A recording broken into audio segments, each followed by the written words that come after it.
We're going to get the schema design a little bit later in this course, but I wanted to just introduce some of the questions that arise when you're designing a document-oriented schema. With relational, it's pretty straightforward to design the schema. You typically go for the third normal form, and then maybe you combine a few things. But with MongoDB and document-oriented designs, how do you know whether to embed or not?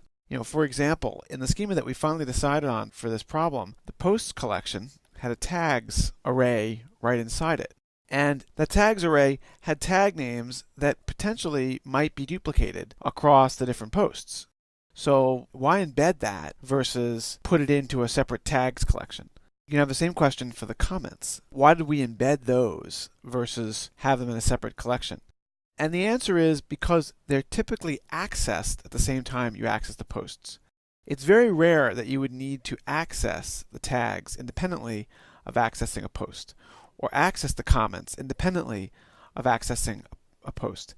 And the comment itself doesn't apply to more than one post. Now, it is true in the case of the tags, if this is, let's say, cycling and this is running, that if we wanted to change the word cycling to biking in every single post, that would be kind of tedious since it's not relationally connected.